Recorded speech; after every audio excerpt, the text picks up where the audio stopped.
Bonjour à tous et bienvenue sur Tuto Blender. Vous êtes ici dans la 4e vidéo du cursus axé sur le rendu dans Blender. Comme d'habitude, je vais mettre à l'écran un lien vers la toute première vidéo du cursus ainsi qu'un lien vers la vidéo précédente à celle-ci. Et dans cette vidéo, on va parler de la caméra dans Blender. C'est quand même logique vu qu'on fait un cursus sur le rendu. Et donc là, dans cette vidéo, vous allez apprendre toutes les différentes options qu'il peut y avoir liées à cette caméra. Avant de commencer, j'aimerais quand même vous préciser, enfin vous prévenir qu'il me reste un peu une légère toux d'irritation. Donc si je parle un peu du nez pendant la vidéo ou que je tousse, soyez prévenus que voilà, ça peut arriver. Je vais essayer de faire de mon mieux lors du montage pour pas que ça s'entende. Mais voilà, ce sera peut-être là. Bon, commençons. Alors, la caméra dans Blender. Là, je vous ai mis à l'écran une scène que j'ai préparée très simple. On a juste un fond comme ça ici, on a quelques objets qui sont là dispatchés dans la profondeur, et notre caméra qui est toute petite ici. Donc lorsque je me mets en vue caméra, je vous rappelle que c'est le raccourci clavier 0 du pavé numérique, donc je suis en mode caméra ici, et donc je définis avec ma caméra l'angle de vue dans lequel je veux prendre ma scène comme si je veux prendre une photo. C'est comme une vraie caméra en vrai, et que dans votre scène 3D ici, vous avez un univers, et votre caméra, on ne voit pas votre personnage derrière, mais vous êtes ici, vous tenez votre caméra, et sous quel angle est-ce que vous voulez prendre votre photo, ou vous voulez tourner votre vidéo dans le monde 3D qui est ici, dans l'espace 3D qui est ici. Parce que lorsque vous modélisez, vous orbitez autour de vos objets, vous les voyez sous plein d'angles de vue différents, mais vous ne pouvez pas capturer sous tous les angles de vue partout ici votre scène 3D et voir au final dans votre vidéo la même chose que vous quand vous tournez dans votre scène 3D. Donc il vous faut bien un point fixe et une orientation, une direction dans laquelle prendre votre image. Ça c'est le but de notre caméra ici. Donc 0, on est dans cette vue 3D qui est ici avec notre caméra. Si on veut changer cette orientation, on peut soit aller orbiter autour, là on est dans la scène 3D, et manipuler notre caméra comme n'importe quel objet. Donc on voit que j'ai bien mes widgets qui sont ici sur ma caméra. Je peux faire G pour l'attraper et la déplacer. Même G combiné avec un axe comme G et Z, et je bouge sur l'axe Z. Et je peux même faire R, tourner ma caméra comme je veux. Voilà, sur l'axe que je veux. Et dans ce cas-là, je vais déplacer ma caméra et puis choisir comme ça l'angle dans lequel je veux voir mon rendu. Des fois, j'aime bien par exemple séparer la fenêtre ici en bas, changer son mode de vue en vue 3D et mettre ça en vue caméra. Donc je sais qu'en bas à droite, j'ai ma vue caméra, je peux me repérer à ça. Et ici, je peux déplacer ma caméra, la tourner sur l'axe Z et puis changer un peu la manière que je veux voir les choses. Et je peux le voir ici tout en ayant mon espace 3D là. Donc ça, c'est une manière de faire qui peut être sympa si vous voulez modifier un peu votre interface. Là, on va pas vraiment en avoir besoin. Je vais le... Oups, là j'ai réouvert encore une fenêtre ici, c'est pas bon. Je vais fermer ça, voilà.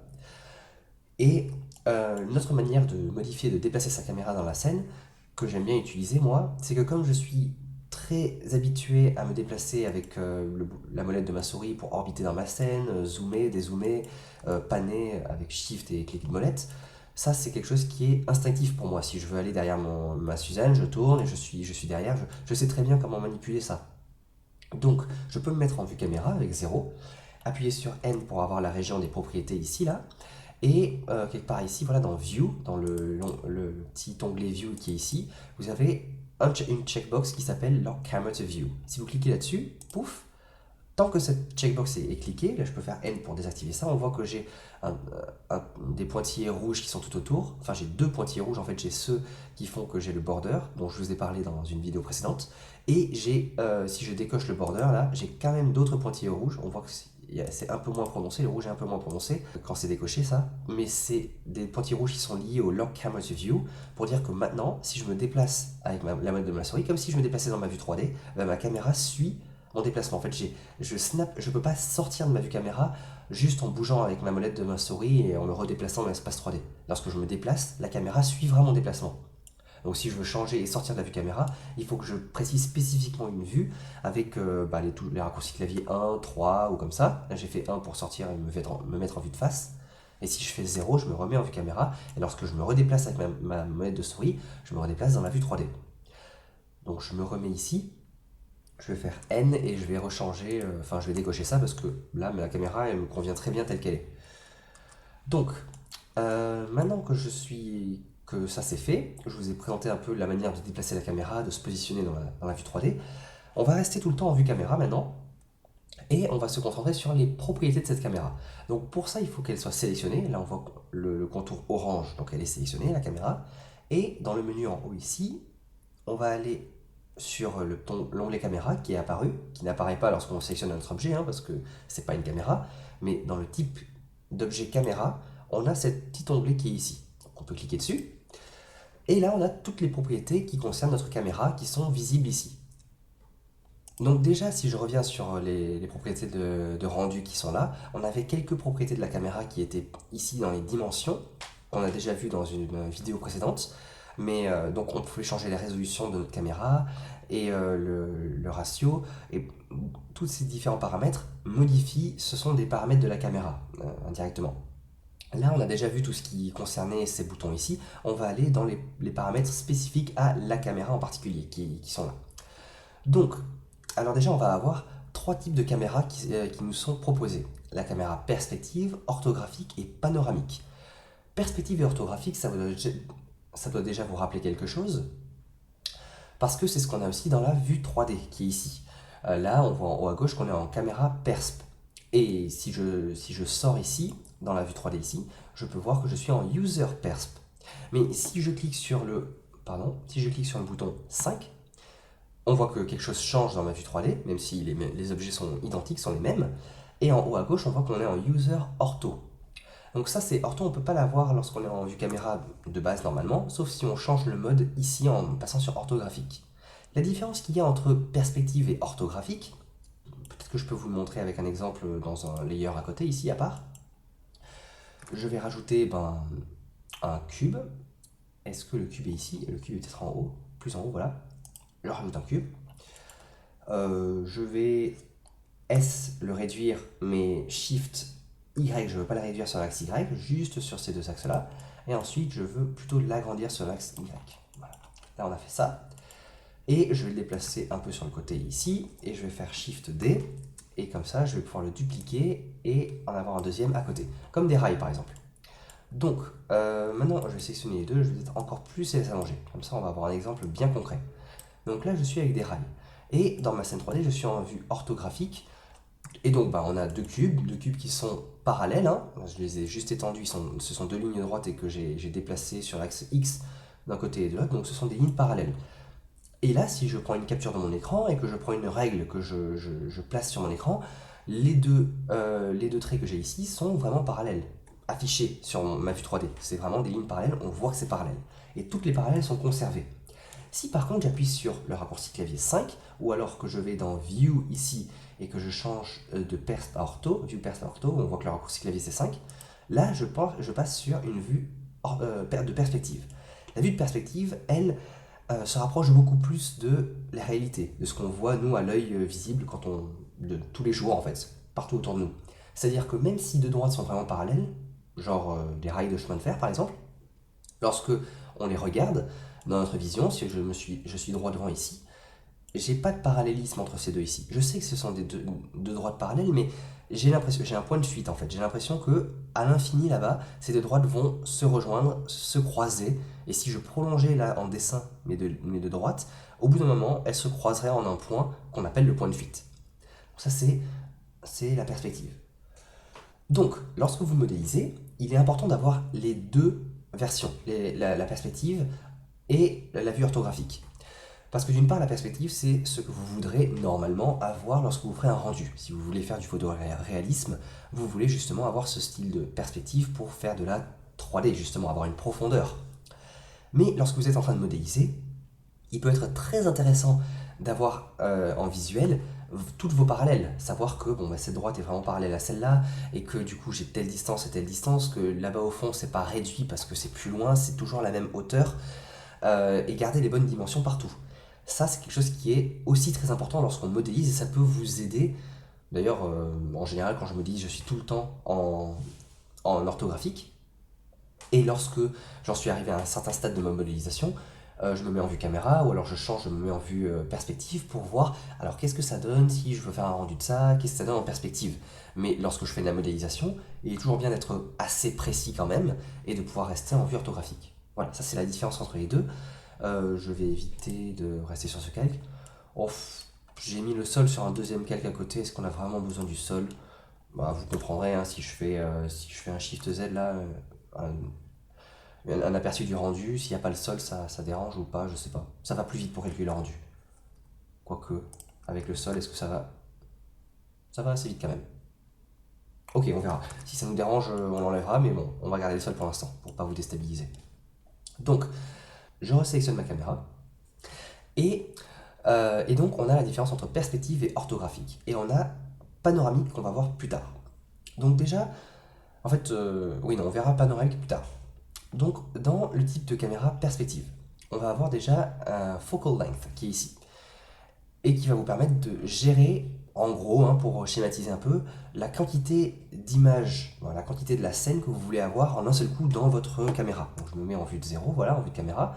Et donc, en changeant cette focal length qui est ici, plus je vais avoir une petite dimension ici, une petite valeur, pardon, je cherchais mon terme, donc si je descends à 20 par exemple, plus je vais avoir d'éléments de ma scène qui va rentrer à l'intérieur de mon rendu. Donc je vais m'éloigner. Je ne m'éloigne pas en fait, je ne déplace pas ma caméra, je ne m'éloigne pas du tout. C'est juste que je fais rentrer beaucoup plus d'éléments dans. C'est comme si l'angle de prise de vue était plus large. J'élargis l'angle de prise de vue. Donc voilà.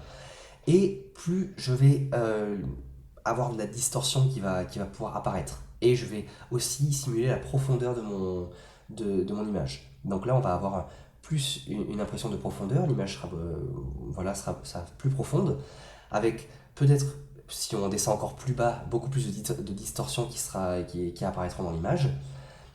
Et plus j'augmente la valeur qui est ici, par défaut c'était à 35, si je vais à 50 par exemple, plus je vais réduire l'angle de prise de vue.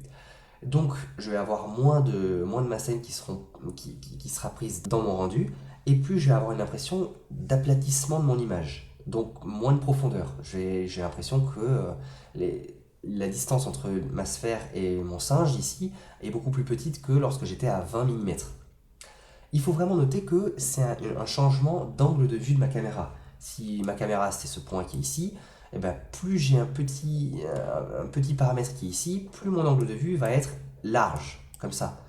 Et plus je vais avoir un grand angle je vais avoir un grand paramètre de millimètre ici, plus mon angle de vue va être serré, comme ça. Mais en aucun cas, je ne fais de translation de ma caméra d'avant en arrière. En aucun cas, je fais de zoom, en fait.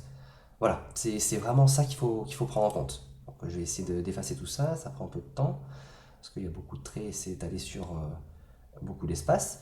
Mais bon, j'espère que vous comprendrez bien ce paramètre-là.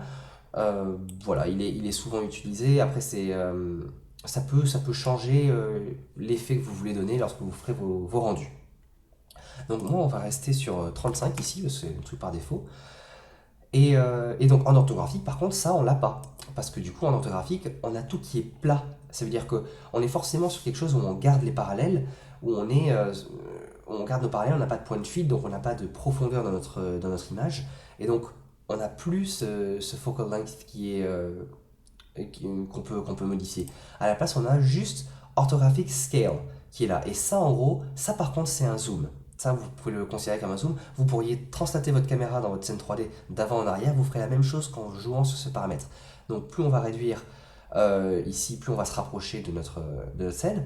Et plus on va augmenter la valeur ici, plus on va s'éloigner, comme si on dézoomait vraiment de la caméra.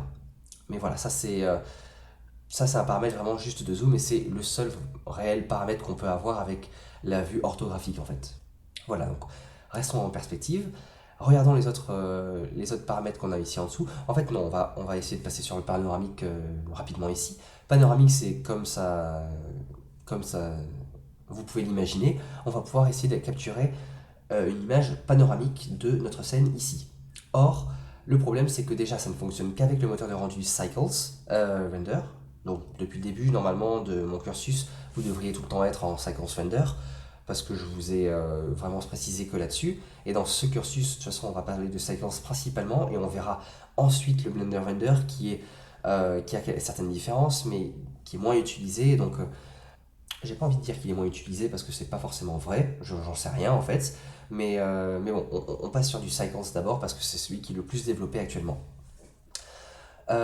Donc, de toute façon, Panoramic est un mode de rendu qui n'est valable que pour le moteur de rendu Cycles et qui n'est pas valable dans le viewport, dans la scène 3D qui est ici. En fait, il est visible que lorsque vous faites un rendu. Donc, ça marche même si je fais une prévisualisation de rendu avec Shift Z. Et on voit que voilà, j'ai bien déformé ma scène qui est ici. Et j'obtiens un début d'effet fisheye, comme vous avez déjà peut-être entendu déjà ce truc. Donc l'effet fisheye, c'est quand ça arrondit, ça distorte énormément, ça arrondit un peu toute l'image. Et plus on va jouer sur ce paramètre de lens qui est ici, plus on va distordre, je sais pas si on dit ça, l'image et jouer sur voilà, la distorsion et l'effet fisheye. Et dans ce cas-là, ça prend tout en compte. Ça veut dire que là, on a tout mon plan qui normalement sortait de mon écran et on a tout en compte. Mais ça, c'est un premier type de rendu panoramique qui se fait en jouant sur la focale, enfin le lens, et qui va tout arrondir et distordre pour avoir justement les 360 degrés, enfin les 180 degrés, parce que là pour l'instant on est sur du 180 degrés, mais si je vais sur 360, on peut y aller, eh bien ça ne change strictement rien, et je ne sais pas pourquoi, parce que j'ai jamais utilisé ce mode-là. Donc j'imaginais qu'en vrai ça allait jusqu'à 360. Peut-être que c'est limité à 180 maximum.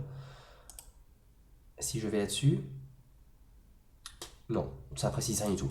Donc si je vais à moins de 180, si je vais à 100 par exemple, ouais, à 100 ça le distorte moins, on a plus l'effet rectangulaire de notre plane qu'on avait au début, et peut-être que c'est juste limité à 180 degrés. Bon, on va laisser par défaut à 180 degrés. De toute façon, je ne vais pas rester là-dessus bien longtemps, parce qu'il y a d'autres modes de rendu panoramique qu'on peut avoir. Par exemple, si je clique sur le type qui est ici, au lieu d'un fisheye, donc c'est les deux fisheye qu'on a ici, on peut être sur equirectangular qui est ici. Et alors, equirectangular, c'est un autre type de distorsion qu'on va avoir de notre image, mais on aimerait rentrer toute notre image, alors là c'est actuellement 360 degrés, mais on aimerait avoir 180 degrés, pardon, on aimerait avoir nos 360 degrés. Ah non, on les a peut-être parce qu'on a moins 90 ici. Bref, je sais pas. Mais en gros, on aimerait les avoir pour que ça rentre, lorsqu'on fait notre rendu, sur notre image, une image rectangulaire, et que ce soit juste étiré, comme les images HDR, là, que je vous ai peut-être déjà... Non, je vous en parle plus tard dans le cursus. Mais si vous avez déjà fait un peu de Blender, vous avez des images HDR qui vous permettent de voir, de faire une image d'environnement pour éclairer votre scène. On va en parler plus tard dans le cursus. Et en fait, lorsque vous faites du equirectangular, ici, vous allez faire un rendu panoramique qui se rapprochera beaucoup plus de ces styles d'images HDR euh, pour faire vos éclairages d'environnement, par exemple, dans vos scènes 3D. Si par exemple ici, je sors de ma vue, alors déjà, je sors de la vue de prévisualisation, je duplique par exemple le cube qui est là, Shift D, et je le déplace sur l'axe Y derrière la caméra. La caméra, elle fait face à ici, là, elle est orientée dans cette direction. Et donc j'ai mis mon cube de l'autre côté. Normalement, on ne devrait pas pouvoir voir le cube. Donc je me remets en vue caméra, je refais une prévisualisation de rendu, Shift Z, et là on voit que à gauche ici, j'ai mon cube qui apparaît alors qu'il est censé être derrière la caméra. Alors il n'est pas exactement derrière la caméra, sinon normalement on devrait en voir une moitié sur le bout ici et l'autre moitié de l'autre côté ici. Mais en gros, ça vous montre bien que ça étire et ça étale bien le tout comme les maps mondes, quand vous avez une map monde qui est sur une carte, vous avez tous les pôles en bas et en haut qui sont étirés, et plus on va vers le centre de l'image, plus on a quelque chose qui est moins étiré en fait. Donc je sais pas si vous suivez un peu, si vous comprenez. J'ai pas d'image ici à côté pour vous montrer un peu à quoi ça ressemble, mais voilà, j'espère que vous comprendrez un peu le truc. De toute façon, on n'utilise pas tous les jours le type panoramique de notre caméra. Donc je vais pas m'étendre beaucoup plus là-dessus. On revient sur les perspectives, les paramètres derrière sont typiquement les mêmes.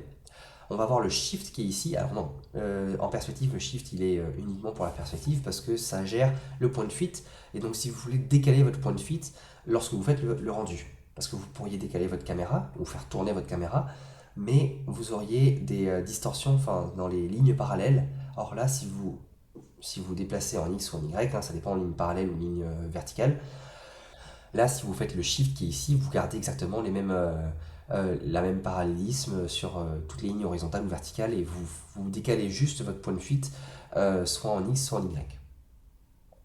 Le clipping qui est à côté, ça c'est un paramètre qui est universel, peut-être pas pour l'orthographique, mais vous l'avez pour un peu tout. Si, orthographique, oui, vous l'avez aussi.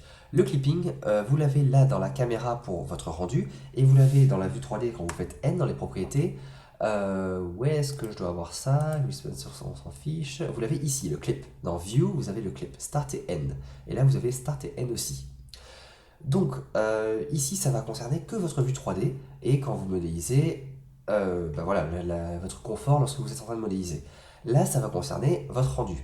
Faites attention à ce que bah, les deux soient à peu près soient bien, vous soyez bien dans les deux. Et qu'est-ce que ça fait alors, parce que je dis que vous soyez bien dans les deux, mais qu'est-ce que ça fait?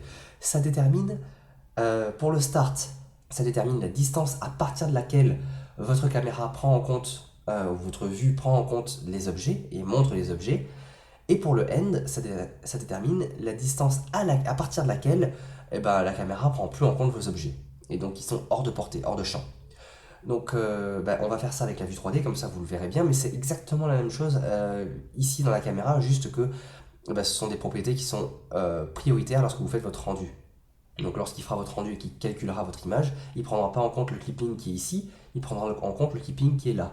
Donc si par exemple ici vous avez un clipping qui est bien, et que vous êtes à un end à 1 km par exemple, là vous êtes qu'à 100 mètres, et donc peut-être que là dans votre vue 3D, vous aviez placé un objet à un peu moins d'un kilomètre, mais beaucoup plus de 100 mètres, tu vois, à 500 mètres par exemple, et dans votre vue 3D vous le voyez votre objet à 500 mètres, parce que votre clip il prend en compte les objets jusqu'à 1 km. Mais quand vous faites votre rendu, comme le clipping est limité à 100 mètres, il ne prendra pas en compte votre objet et il ne sera pas visible le rendu. Et vous vous direz, mais mince quoi, là moi je le vois dans ma vue 3D, pourquoi est-ce qu'il apparaît pas? Il faudra juste faire attention à ce clipping, à ce end et ce start aussi. Donc, pour avoir, même on peut le faire dans la vue comme ça ici, pour avoir une meilleure idée de ça, on va, comment on va faire ça? On va prendre le plan qui est derrière et on va l'éloigner GY de beaucoup, beaucoup. Voilà, là vous voyez qu'au bout d'un moment, hop, il commence à disparaître et il s'éloigne et il disparaît. Voilà, et dès qu'il est derrière, ça veut dire qu'il est à plus d'un kilomètre par rapport à mes objets ici. Et c'est logique, en fait, si je me rapproche ici, on voit que 1 carreau c'est 1 mètre. Donc là on est à combien? À 10 mètres à peu près, j'imagine. Pour arriver à 1000, alors si je fais GY pour le ramener, voilà, on le ramène ici, arriver à 1000 mètres, GY, hop, on va facilement être à 1000 mètres ici, je pense. On doit y arriver. Bon, j'en sais rien, moi, mais en gros, là, vous êtes arrivé à 1 km de distance par rapport à la caméra. Voilà. Et donc là, ça commence à disparaître. Si j'augmente ici et je dis qu'en fait, j'en veux 10, je veux 10 km, pouf. Là, je peux continuer GY à le déplacer jusqu'à 10 fois plus loin. Et je continuerai à avoir mon plan jusqu'à 10 fois plus loin encore, parce que j'ai augmenté de 10 fois la distance maximale. Bon, j'espère que là, au moins, l'exemple est suffisant et vous comprendrez bien comme ça. Ok. Voilà. Donc, ça, c'était le Start et End Clip, ou le Near and Far Clip. Ça dépend des logiciels, mais il y en a qui vont dire Near pour près et Far pour loin. Near Clip et Far Clip. On resélectionne notre caméra, histoire d'avoir nos paramètres ici, très bien. Et donc, on en a fini avec le clipping. On descend maintenant et on va dans Caméra. Alors il se peut des fois que lorsque vous faites votre 3D, enfin vous faites Blender, vous voudriez travailler sur quelque chose que vous avez filmé ou une image que vous avez prise en photo à côté. Imaginez que par exemple vous vouliez faire de la 3D et l'intégrer sur une photo que vous avez prise. Vous avez pris en photo votre bureau et vous voulez poser Suzanne que vous avez fait ici. Vous voulez que Suzanne soit posée sur la photo de votre bureau. Sur votre bureau mais dans la photo que vous avez prise. Donc ce que vous allez faire c'est que vous allez prendre votre photo et vous allez la mettre en arrière-plan avec votre caméra, lorsqu'on le met en caméra, votre photo qui prendra exactement la taille de votre rendu ici. Et vous allez faire votre 3D avec Suzanne ici pour essayer de la placer le mieux possible pour qu'elle soit posée sur votre bureau. Le truc c'est que La photo que vous avez prise en vrai, vous l'avez prise avec une caméra, avec les paramètres de votre caméra en vrai, et la caméra dans Blender n'a pas forcément les mêmes paramètres.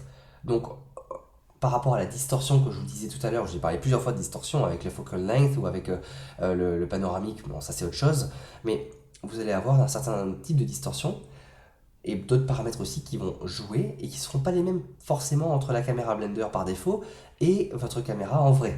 Donc, lorsque vous ferez votre rendu de Suzanne, vous le ferez avec Suzanne qui aura un certain type de distorsion qui ne collera pas forcément avec votre bureau. Et même si ça c'est un petit objet sur une image et que ça ne se verra pas forcément, il y a d'autres cas, d'autres exemples concrets où ça se verra fortement.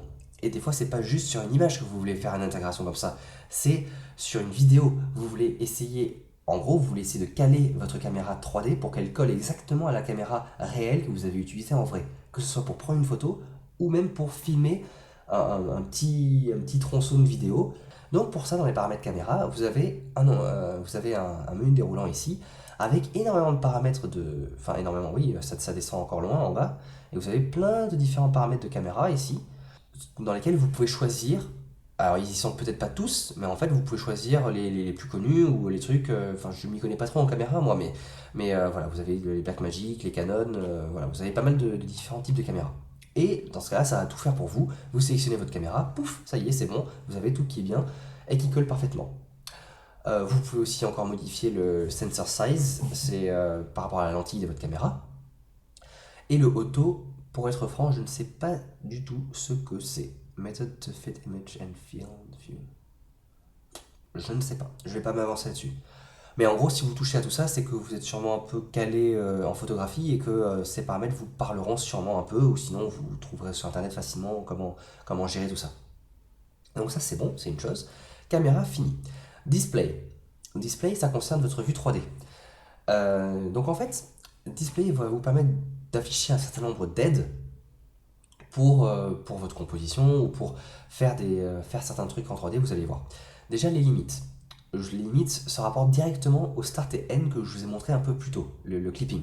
Donc lorsque vous cliquez sur Limits, là on voit rien qui change, mais parce qu'on est en vue caméra. Si vous changez, que vous vous déplacez ici, que vous tournez un peu, vous voyez cette ligne orange qui part de l'arrière de la caméra en fait, qui part d'ici, et qui va jusqu'à là. Et ça vous montre le end clip de votre caméra.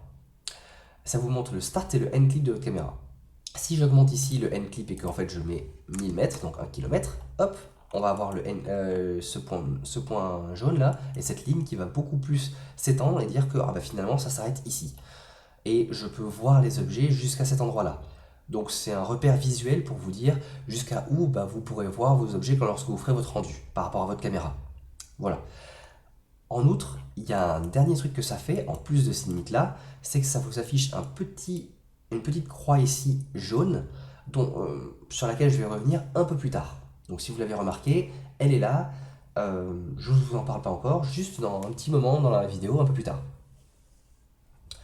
Voilà, donc ça c'était les limites, on désactive. Le mist, on va pas vous en parler parce que, enfin je vais pas vous en parler parce qu'en fait c'est quelque chose qui concerne le moteur de rendu Blender Render Internal. Et voilà, j'en reparlerai lorsque je passerai sur Blender Internal, mais là, dans Cycles, ça n'a aucun intérêt. Donc, vous en occupez pas pour l'instant. Sensor. Donc le sensor, ça fait partie des trucs que je ne connais pas, enfin que je sais pas trop en fait. Je clique dessus et lorsqu'on est en vue caméra, ça vous affiche ces petits pointillés gris autour. Et lorsque je mets le tooltip ici, ça me dit que ça show sensor size. Donc le film gauge, je pense que ça va être ce qui est effectivement pris lorsqu'on filme vraiment avec ce type de caméra, j'en sais rien en fait. Je sais pas, j'ai pas envie de dire de bêtises, donc bah, vous en occupez pas. Et le name, ça vous affiche en bas à gauche lorsque vous êtes en vue caméra, le nom de la caméra que vous êtes en train d'utiliser. Alors vous pouvez changer le nom des objets, notamment des caméras, dans le menu, la région, là, la région ici des propriétés, sous Item. Donc vous avez Item ici, vous cliquez, vous pouvez changer le nom de la caméra, ou n'importe quel objet. Et si je sélectionne mon cube ici, j'ai aussi Item, et je peux changer le nom cube en autre chose. Voilà. Donc si vous faites une vidéo dans laquelle vous avez différentes caméras, ou même vous faites plusieurs vues et donc vous avez besoin de plusieurs caméras, bah, vous allez renommer vos caméras et ça peut vous aider d'avoir les noms affichés en bas pour vous dire ah oui là je suis à tel endroit, je suis dans telle caméra, à tel frame. Voilà, mais c'est une aide seulement. On décoche ça. Et à côté, vous allez avoir un menu roulant avec les guides de composition. Donc lorsque vous faites de la composition, ça va être un cursus qu'on verra après celui-ci. Après le cursus sur le rendu, il y aura le cursus sur la composition, normalement. J'ai plus exactement l'ordre des cursus en tête, mais il viendra après. Là-dedans, vous allez avoir différents types d'aides pour les compositions. Donc déjà, vous pouvez afficher le centre de votre rendu, si vous voulez l'avoir. Alors centre, soit par le milieu des côtés, soit vous pouvez avoir le centre par les diagonales. Donc les diagonales qui se coupent en un centre, et ce sont plein de checkbox. Alors c'est un peu énervant si vous voulez à chaque fois en sélectionner plein, vous devez sélectionner, ça le ferme, vous devez réouvrir, resélectionner, ça le ferme, et ainsi de suite. Mais en général, on n'utilise que quelques-uns et pas trop. Donc je peux désactiver le center par exemple, et on voit qu'on a le centre par les diagonales. Ok, si on désactive ça, on va aussi avoir la règle des tiers, qui est souvent mentionnée dans plein de tutos en ligne de 3D. La règle des tiers, ça découpe l'horizontale et la verticale en tiers. Et en général, on dit que lors des compositions, on aimerait bien avoir les éléments qui soient positionnés sur l'une des quatre intersections qui est ici. En tout cas, l'élément principal que vous voulez avoir en focus, vous devriez l'avoir sur l'un des nœuds qui sont ici. Enfin, tout ça, on en reparlera lorsqu'on fera de la composition. Mais donc voilà, vous avez plein d'autres types de compositions, les règles d'or, les triangles d'or, plein de trucs différents qui sont ici. À vous de voir par rapport à ce que vous utilisez ou que vous voulez faire en fonction du projet que vous êtes en train de réaliser. Derrière, non, enfin en dessous, vous allez avoir le passe-partout. Je ne savais pas qu'ils allaient nommer ça en français, mais ça m'a surpris un peu de le voir écrit en français, mais passe-partout. Passe-partout, en fait c'est très simple, vous allez vite le voir lorsque je vais décocher, pouf, c'est ce qui permet de griser un peu le contour de votre caméra. Alors moi je l'aime bien avoir activé, parce que ça permet de se concentrer uniquement sur ce qu'on voit dans notre caméra, et d'un peu ignorer ce qu'il y a autour, tout en l'ayant un peu visible si on en a besoin. Donc ça c'est sympa. Euh, et en dessous, bah, vous avez la quantité d'alpha, de transparence que vous pouvez avoir dans justement cet assombrissement que vous avez autour. Donc si vous mettez à 100%, bah, vous avez que du noir, et là vous voyez rien de ce qu'il y a autour de la caméra, vous concentrez que sur votre rendu. Il y en a à qui ça peut plaire. Et sinon, bah, c'est comme si vous mettez à 0, c'est comme si vous décochiez l'option, ça sert à rien de mettre à 0 en fait, vous pourriez juste simplement décocher ça. Et voilà, ça vous affiche tout autour, et ça fait un alpha à 0. Donc on va laisser ça sur 0,5. Et on en a fini pour le display. En dessous, ici, vous avez l'onglet Safe Areas. Donc Safe Areas, ce sont les endroits sûrs. Les endroits sûrs. Les zones sûres. Vous allez avoir des paramètres caméra, déjà définis ici. Et en fait, ça va vous servir beaucoup lorsque vous ferez des rendus vidéo, ou surtout vidéo, je pense, mais pour de la projection sur télé. Lorsque vous ferez la projection sur écran télé, parce que en fait, suivant les anciens modèles d'écran télé, les nouveaux, les différents types d'écran télé qu'on peut avoir, il y a des ratios différents, il y a plein de normes et de règles qui sont spécifiques. Et même si aujourd'hui tout est plutôt plus ou moins normalisé, que tout le monde a plus ou moins la même télé LCD, LED ou je sais pas quoi dans son salon, qui croppe pas vraiment les images, qui découpe pas en fait d'éléments de votre rendu, de votre vidéo, eh bien ça a été normalisé et légalement, suivant les pays dans lesquels vous vous trouvez, vous allez avoir des normes spécifiques à respecter pour vous assurer que tout le texte qui est visible à l'écran soit vraiment visible sur tous les écrans. Donc lorsque vous activez les Safe Areas ici, vous allez avoir des pointillés noirs à l'intérieur de votre rendu qui vont vous dire que, en fait vous avez deux, qui vont vous dire que le plus petit normalement c'est la zone sûre pour tout ce qui est texte. Il faut que tous les textes de votre vidéo soient contenus à l'intérieur du petit rectangle en pointillé et que toutes les actions avec vos acteurs, tout ce qui est action, soit contenu dans le plus grand des carrés à pointillés. Voilà, ce sont des normes qui ne sont pas forcément vraies avec les nouvelles télés, qui sont même plus utilisées avec les télés actuelles et tout, mais qui sont légalement admises, en tout cas requises, voilà, lorsque vous rendez certaines choses. Et alors faites attention, parce que suivant les pays dans lesquels vous êtes, les normes changent. Et donc, ce sera à vous de régler les paramètres pour que ça corresponde à vos normes. Là, si vous regardez ma vidéo en français, c'est que vous êtes sûrement français. Et de ce que j'ai pu lire, les normes par défaut dans Blender sont calquées sur les normes européennes. Donc il me semble que ça devrait être bon pour nous. Après, moi, j'ai jamais dû utiliser ces genres de choses-là. J'ai jamais fait de vidéo pour la télé ou comme ça. Donc bah, en fait, j'en sais rien. Mais de ce que j'ai pu lire, on devrait être bien. Renseignez-vous quand même, hein, au cas où, mais ça devrait être bon. Allez, on désactive ça. Custom Properties, non, on s'en fiche. Et on va aller sur le dernier paramètre qui est Depth of Field. Donc c'est le flou de profondeur. Donc ça, c'est un effet que vous connaissez peut-être si vous faites de la photo, enfin sûrement même si vous faites de la photo, et que vous vous rendez pas forcément compte si vous êtes vraiment débutant partout en 3D, en photo, en quoi que ce soit. Vous en avez tout le temps de la Depth of Field, du flou de profondeur, mais vous vous en rendez pas forcément compte. Le meilleur moyen, c'est de vous imaginer en train de visualiser quelque chose devant vous, un objet. Bah, lorsque vous vous concentrez sur cet objet, les objets qui sont plus loin, derrière, en arrière-plan, eh ben, vous les voyez flous, et les objets pareils qui sont plus proches de cet objet-là, eh ben, vous les voyez flous aussi parce que vous êtes concentré sur cet objet en particulier. Donc tout ce qui est au même plan que cet objet, vous le voyez à peu près net, et encore sur les bords aussi, c'est un peu flou, mais tout ce qui est plus loin ou plus proche par rapport à votre œil, vous le voyez en flou, et il est plus net. Donc ça, c'est un effet qui est aussi réalisé en caméra, qui est aussi fait en caméra, juste tout simplement parce que la caméra, la manière dont elle fonctionne, qu'elle est fabriquée, c'est qu'elle prend les rayons de lumière et elle les concentre sur le capteur, le récepteur. Donc en fait, en fonction de la distance, eh ben, il va y avoir une certaine distance à laquelle les objets seront très nets, et tout ce qui sera plus proche et plus loin eh ben, va être flou. Donc ça, on peut le régler, c'est ce qu'on appelle le flou de profondeur. Et donc, on va le régler dans ce panneau qui est ici. Donc, il y a différents moyens de le régler. Vous allez avoir déjà le focus, donc le point de focus, le point qui sera net en fait dans votre image, qu'on peut régler de deux manières différentes, sachant que l'une annule l'autre. Donc, dès que vous avez en fait la première option annule ou ne n'annule pas la deuxième qui est en dessous. Ici, vous pouvez sélectionner un objet en particulier pour céder cet objet comme point de netteté.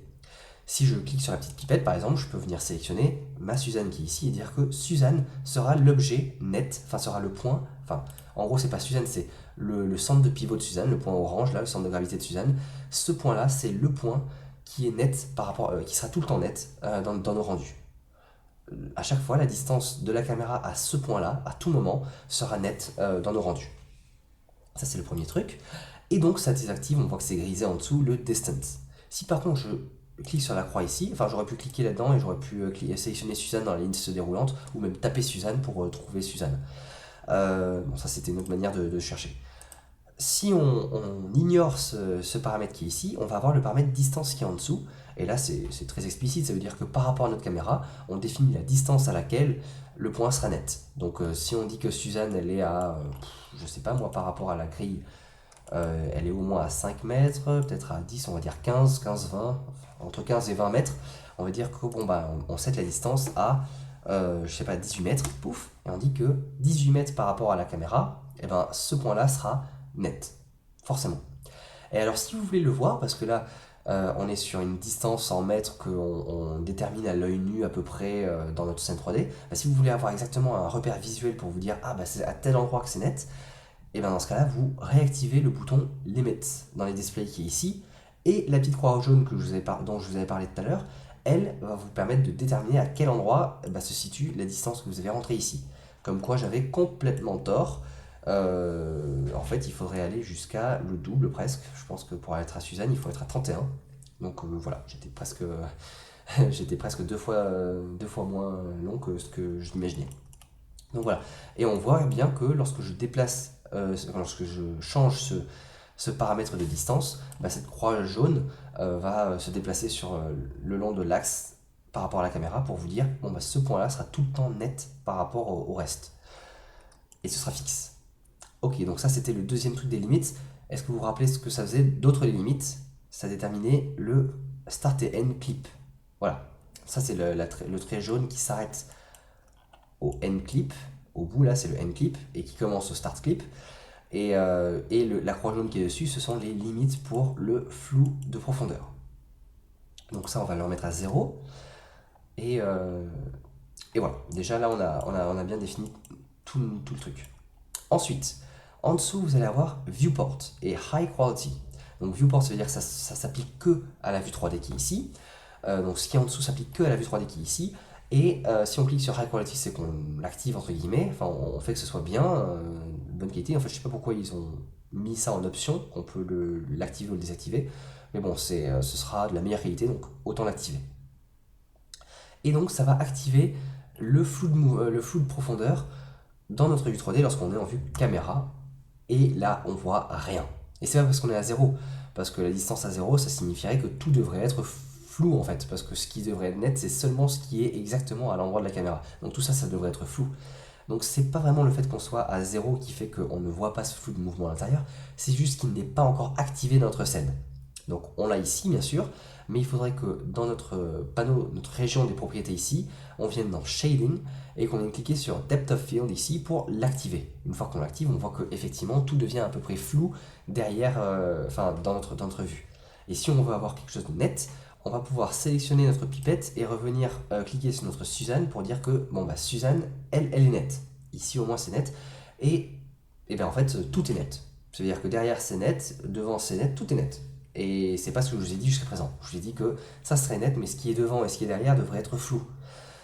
Tout ça, c'est parce qu'en fait, il faut régler des propriétés en dessous encore. Le f-stop. Le f-stop, c'est l'unité de floutitude, si je peux dire, l'unité de flou qu'on va avoir dans notre scène. Et actuellement, la valeur est à 128. Donc 128, c'est entre guillemets l'infini, on va dire.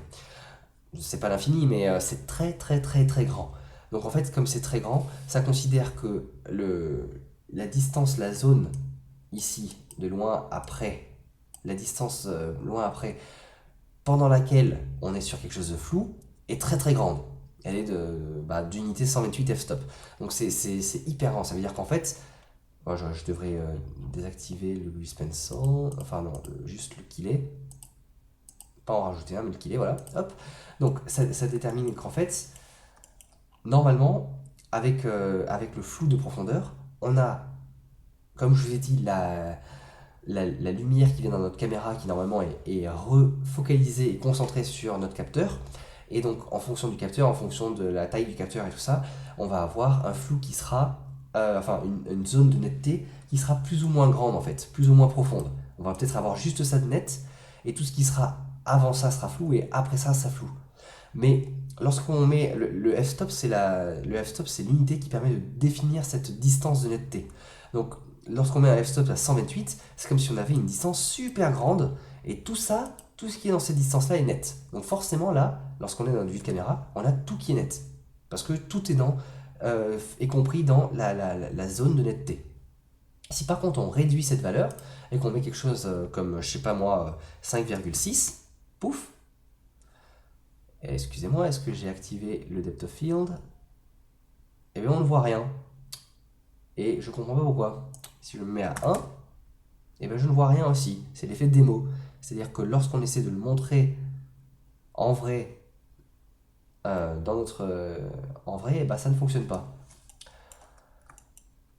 Donc, vous ne le verrez pas. Parce que je ne sais pas pourquoi dans le viewport ici, ça ne fonctionne pas. En général, plus vous baissez cette valeur, plus elle sera petite.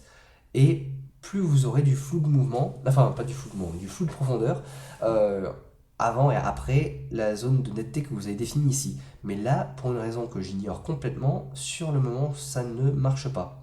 Donc normalement, ça devrait être vraiment vraiment net, quand vous devrez vraiment le voir très fortement. Et donc c'est très bizarre qu'on ne puisse pas le voir, je ne l'explique pas. Donc si quelqu'un l'explique dans les commentaires, allez-y. De toute façon, ça ne concerne que le viewport, donc là dans mes vidéos ça fait que vous ne pourrez pas le voir en temps réel dans votre vue 3D. Avec moi ça marche pas, je sais pas pourquoi. Donc, tant pis, the show must go on, donc on continue. Donc là ça marche pas, par contre ensuite, à côté, vous allez avoir l'aperture, enfin tout le truc qui va permettre de faire que vous l'aurez pour votre rendu, lorsque vous serez en rendu. Donc là on va avoir soit le radius, soit le f-stop. Le f-stop c'est, je vous ai dit, plus on réduit la valeur et plus on va avoir de flou.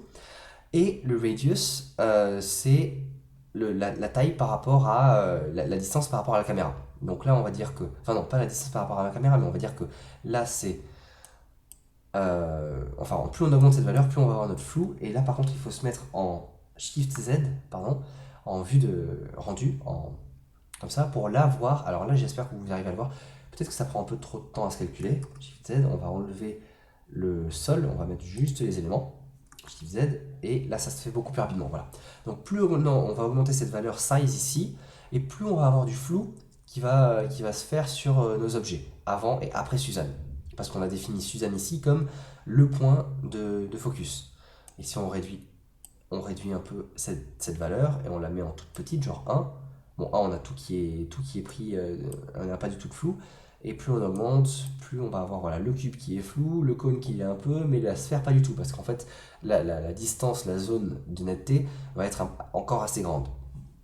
Et voilà, vous pouvez jouer avec ça. En dessous, vous allez avoir d'autres paramètres qui vont être Blades, Rotation et Ratio.